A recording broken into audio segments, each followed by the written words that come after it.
नमस्कार सभी पेंशन धारकों का एक बार फिर से स्वागत करते हैं हमारे इस YouTube चैनल पर। दोस्तों इस समय की पेंशन धारकों और सेवानिवृत्त कर्मचारियों के लिए बड़ी खुशखबरी निकलकर सामने आ चुकी है। जी हाँ दोस्तों, यहाँ पर पेंशन धारकों के लिए बड़ी खुशखबरी है जिसकी बात आज की इस वीडियो के अंदर करने वाले हैं। जी हाँ दोस्तों, एनपीएस खाता धारकों के लिए बड़ी खबर है। 1 अप्रैल से बदल जाएंगे नए नियम। जी हाँ दोस्तों, एनपीएस अकाउंट में यहाँ पर आप सभी के लिए नए नियम जो है बदलने वाले हैं। इसको लेकर बड़ी खबर आ रही है, इसकी बात करेंगे। साथ ही दोस्तों पेंशनरों के लिए महंगाई भत्ते को लेकर बड़ी अपडेट आई है, इसके बारे में भी आज की इस वीडियो के अंदर बात की जाएगी। साथ ही साथ सेवानिवृत्त कर्मचारियों के लिए राहत भरी खबर है। जल्द बकाया एरियर का भुगतान इस दिन खाते में आएगी आप सभी के लिए राशि। तो आखिरकार आप सभी के एरियर की राशि आप सभी के खाते में कैसे आने वाली है। साथ ही साथ दोस्तों होली से पहले कर्मचारियों और पेंशन धारकों के लिए यहाँ पर बड़ी खुशखबरी है। कैबिनेट ने बढ़ाया 50% महंगाई भत्ता। जानिए कितना होगा अब आपका महंगाई भत्ता और महंगाई राहत। पेंशन धारकों को कितनी मिलेगी पेंशन, साथ ही कर्मचारियों की कितनी बढ़कर आएगी सैलरी, इसके बारे में आज की इस वीडियो के अंदर बात करने वाले हैं। साथ ही साथ दोस्तों पेंशन भोगी संगठनों के साथ मीटिंग हो चुकी है। केंद्र सरकार ने बड़े ऐलान आप सभी के लिए कर दिए हैं, जिसके बारे में भी आज की इस वीडियो के अंदर संपूर्ण जानकारी आप सभी को देंगे। साथ ही साथ दोस्तों आप सभी के लिए यहाँ पर जो है पेंशन धारक जो भी हैं उनको एक अतिरिक्त इंक्रीमेंट का फायदा मिलेगा। इसके लिए नया आदेश आ चुका है और आज से ही बड़ा फैसला आप सभी के लिए हो चुका है। इसके बारे में भी आज की इस वीडियो के अंदर बात की जाएगी।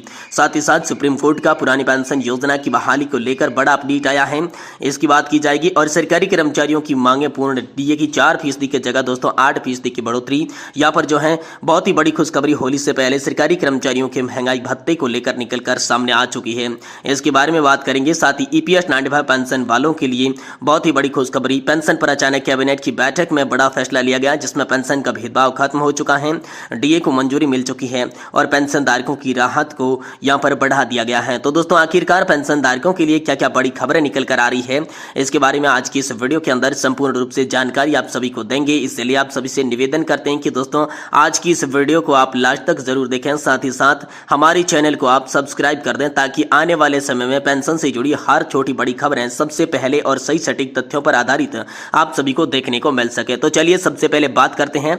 जी हाँ दोस्तों, ईपीएस पेंशन वालों के लिए आखिरकार क्या बड़ी खबर आ रही है। जी हाँ दोस्तों, आप सभी जानते होंगे कि केंद्रीय कैबिनेट की बैठक को लेकर काफी चर्चाएं चल रही थी कि केंद्रीय कैबिनेट की बैठक के अंदर पेंशन धारकों के तमाम मुद्दे सॉल्व किए जाएंगे, जिसमें 7500 प्लस डीए की पेंशन के साथ साथ यहाँ पर जो है डियरनेस राहत अलास जो का है उसका भी। और साथ ही साथ दोस्तों यहाँ पर आप सभी के लिए सुप्रीम कोर्ट के आदेश के साथ उच्च पेंशन के मामलों को लेकर जो रियायतें मिलने की जो उम्मीद थी उसको लेकर हाल फिलहाल में बड़ी खबर आई है। केंद्रीय कैबिनेट की बैठक के अंदर ईपीएस 95 पेंशन धारकों के मुद्दे को छेड़ा गया, जिनमें उन्हें दोस्तों यहाँ पर जो है हायर पेंशन के ऑप्शन को लेकर जो बात होने वाली थी उस पर बड़ा झटका लग चुका है। जी हाँ दोस्तों, जो पेंशन भोगी है वो लगातार यहाँ पर अपनी एफडी तुड़वा कर लगातार जो है हायर पेंशन का कंट्रीब्यूशन चुका रही थी, लेकिन इस बीच कर्मचारी भविष्य निधि संगठन ने उन्हें बड़ा झटका दे दिया है।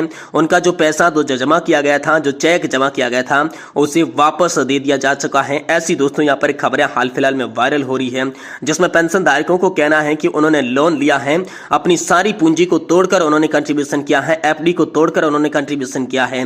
अब ये कंट्रीब्यूशन आप वापस लौटा रहे हैं, तो न तो हमें एफडी का भरोसा रहा है और साथ ही साथ न तो हमें ब्याज मिलेगा। आखिरकार पेंशन धारकों के साथ ऐसा भेदभाव क्यों हो रहा है, ये दोस्तों सरकार पर पेंशन धारक जो है वो निशाना साध रही है।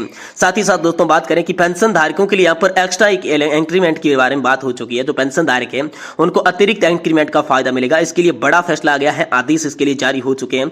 तो आदेश के तहत कहा गया जो भी दोस्तों 30 जून या फिर 31 दिसंबर को सेवानिवृत्त हुए हैं उन पेंशन धारकों को एक एक्स्ट्रा इंक्रीमेंट का लाभ दिया जाएगा, जिसमें दोस्तों रेलवे बोर्ड ने इंक्रीमेंट जारी करने के लिए आदेश जारी किए हैं, जिसमें रेलवे बोर्ड का माना यह जा रहा है दिल्ली हाईकोर्ट के साथ साथ सुप्रीम कोर्ट का भी जो फैसला आया था उसके खिलाफ है। और साथ ही केंद्र सरकार व्यक्तिगत आधार पर इसका फायदा दे रही है। जो कि कोर्ट जा रहा है उनको फायदा मिल रहा है, जो कोर्ट नहीं जा रहा है उनको एक्स्ट्रा इंक्रीमेंट का फायदा नहीं मिल रहा है। साथ ही कोर्ट जाने पर लोग इसीलिए मजबूर हो रहे हैं क्योंकि जिन्हें यहाँ पर फैसला मिल रहा है, जिन्हें लाभ मिल रहा है, उन्हें कोर्ट जाना जरूरी समझा जा रहा है। इसलिए लगातार सुप्रीम कोर्ट जाने के लिए पेंशन धारक मजबूर हो रहे हैं। साथ ही जो भारत के नियंत्रक और महालेखाकार परीक्षक है इस काम की उन्होंने सराहना की है। और साथ ही भारत पेंशन भोगी समाज ने एक बड़ी मांग की है। उन्होंने कहा कि पेंशन भोगियों के लिए कॉमन सर्कुलर जारी किया जाए, जिससे सभी पेंशन धारकों को लाभ मिला जाए। पेंशन धारकों में जो असमंजस है वो दूर हो सके। कोर्ट केस के सभी पैसे बर्बादी हो रही है, इसलिए शीघ्र से शीघ्र के अंदर सरकार पेंशन धारकों के साथ न्याय करें, कोर्ट में पेंशन धारकों को नहीं जाना पड़े। ऐसा दोस्तों पेंशन धारकों के साथ न्याय हो, इसको लेकर दोस्तों हाल फिलहाल में आप सभी के लिए बड़ी खबर आई है। साथ ही साथ दोस्तों होली से पहले केंद्रीय कर्मचारी और पेंशन धारकों की हुई चांदी, कैबिनेट ने बढ़ाया 50% महंगाई भत्ता। जी दोस्तों, दोस्तों केंद्र सरकार के कर्मचारियों को एक बार फिर से 3 माही का पैसा मिलने जा रहा है। इसका मतलब है कि जनवरी से मार्च 2024 तक का बकाया अब उन्हें मिलने जा रहा है। जी हां दोस्तों, यहां पर मार्च में घोषित होने के बाद इसका भुगतान अप्रैल की वेतन के साथ किया जाएगा।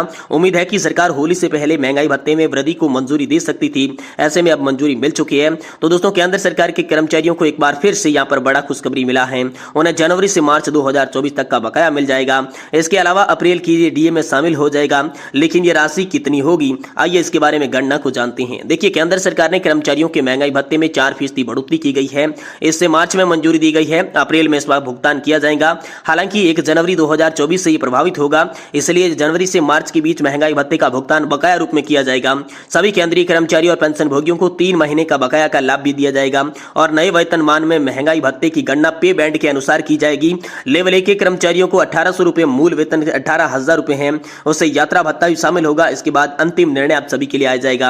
अब दोस्तों इस पर विचार करें कि गणना 1 में न्यूनतम वेतन अगर 18,000 रुपए है तो इस स्तर में केंद्रीय कर्मचारियों का न्यूनतम मूल वेतन 1800 रुपए बढ़ जाएगा और इससे कर्मचारियों के महंगाई भत्ते में कुल बढ़ोतरी जो है 774 रुपए की कर दी जाएगी। साथ ही साथ दोस्तों अगली बड़ी खबर की बात करें तो कर्मचारी सेवानिवृत्त कर्मचारियों के लिए राहत भरी खबर है। जल्द होगा बकाया के एरियर का भुगतान, खाते में आएगी आप सभी के लिए राशि। जी दोस्तों, जानकारी के अनुसार कोल इंडिया के डीवी के सहायक ने कोल कंपनियों के सीडीएम की पत्र लिखकर 31 मार्च तक भुगतान करने के निर्देश दिए हैं। संभावना है कि अप्रैल तक सभी कर्मचारियों के एरियर का भुगतान कर दिया जाएगा। इसका लाभ 18,000 कर्मियों को मिलने वाला है। जी दोस्तों, झारखंड के कोल कर्मचारियों के लिए काम की खबर आ रही है। बकाया एरियर को लेकर ताजा अपडेट सामने आया है। इसी महीने मार्च के अंत तक एशियोल के समेत कोल इंडिया की सहायक कंपनियों के रिटायर्ड कोयला यहां पर कर्मचारियों को भुगतान किया जाएगा। इसके साथ ही कोल इंडिया के डीवी विनय रंजन के सहायक कोल कंपनियों ने यहां पर इसके लिए सीडीएम को पत्र भी लिखा है। तो मार्च के अंत तक होगा एरियर का भुगतान।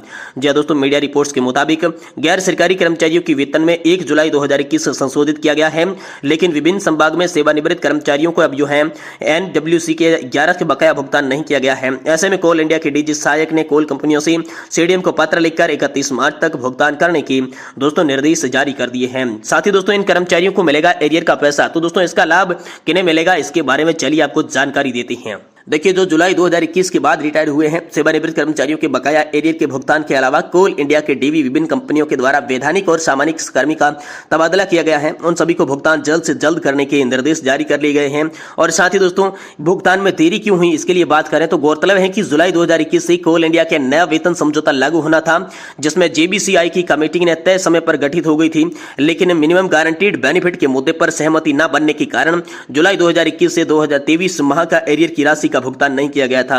इस दौरान ईएसईएल के लगभग 38 यहां पर कोयला कर्मचारियों के अलावा कोल इंडिया के अनुसूचित कर्मचारियों के साथ साथ इसका लाभ लेकिन 23 माह की उक्त अवधि में रिटायर हुए कर्मचारियों को बकाया का भुगतान नहीं किया गया था। ऐसे में रिटायर्ड हुए सेवानिवृत्त कर्मचारी भी एरियर की भुगतान की पात्रता रखते हैं। ये दोस्तों हाल फिलहाल में आप सभी के लिए बड़ी और इंपोर्टेंट खबर निकलकर सामने आ चुकी है। वहीं दोस्तों एनपीएस खाता धारकों के लिए बड़ी खबर है, 1 अप्रैल से बदल जाएंगे एनपीएस के नियम। जी हां दोस्तों, एनपीएस अकाउंट में लॉगिन करने के लिए सबसे पहले मेंबर्स को लॉगिन आईडी और पासवर्ड डालना होगा। जी दोस्तों, नेशनल पेंशन सिस्टम में अकाउंट में लॉगिन का प्रोसेस अगले महीने से ही बदलने वाला है। इसमें नए बदलाव के साथ एनपीएस मेंबर को लॉगिन करने के लिए 2 फैक्टर ऑथेंटिकेट्स को करना होगा और लॉगिन करने के लिए आपको आधार सत्यापन के बाद ही मोबाइल ओटीपी के जरिए लॉगिन करना होगा। नया प्रोसेस जो है 1 अप्रैल से आप सभी के लिए लागू होने वाला है।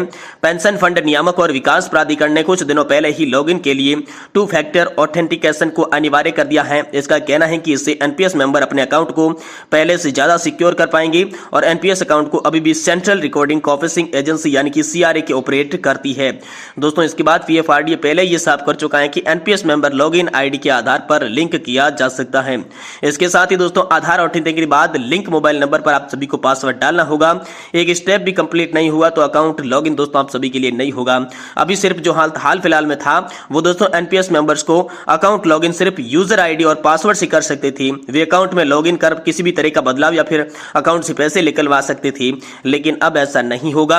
आप सभी के लिए 1 तारीख से ही ये नियमों में बदलाव होने जा रही हैं।